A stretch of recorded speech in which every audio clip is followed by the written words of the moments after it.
Potensi bencana di Pegunungan Kars atau Pegunungan Kapur. Apa sih Pegunungan Kars itu? Pegunungan Kars merupakan daerah yang didominasi dengan batuan kapur. Daerah ini sangat-sangat berpotensi bencana. Kenapa? Karena tanah atau batuan kars merupakan batuan yang sangat mudah rusak dan mudah mengalami pelarutan.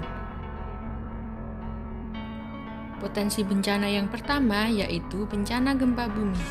Di daerah Kars, bencana gempa bumi tidak hanya disebabkan oleh tenaga tektonik atau tabrakan antar lempeng, namun juga disebabkan oleh tenaga yang berasal dari amblesan atau runtuhan.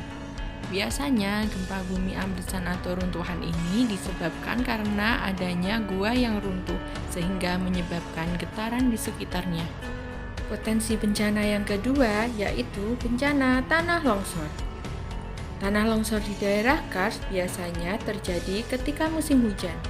Curah hujan yang tinggi, kemiringan lereng yang terjal, serta sifat dari batuan kars yang kedap air menyebabkan terjadinya tanah longsor. Potensi bencana yang ketiga yaitu bencana kekeringan. Bencana kekeringan biasanya terjadi ketika musim kemarau tiba. Di daerah kars, bencana kekeringan disebabkan karena sifat dari batuan kars yang sangat mudah meloloskan air.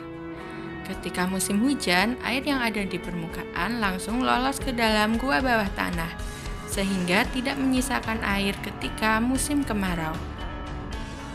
Potensi bencana yang keempat yaitu bencana amblesan atau land subsidence.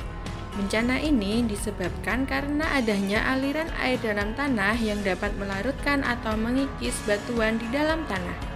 Di daerah Kars banyak ditemui gua-gua bawah tanah yang memiliki aliran air. Tentu saja hal tersebut dapat menyebabkan adanya potensi terjadinya amblesan. Tanah yang rentan akan bencana amblesan biasanya ditandai oleh retakan-retakan yang ada di jalan atau bangunan.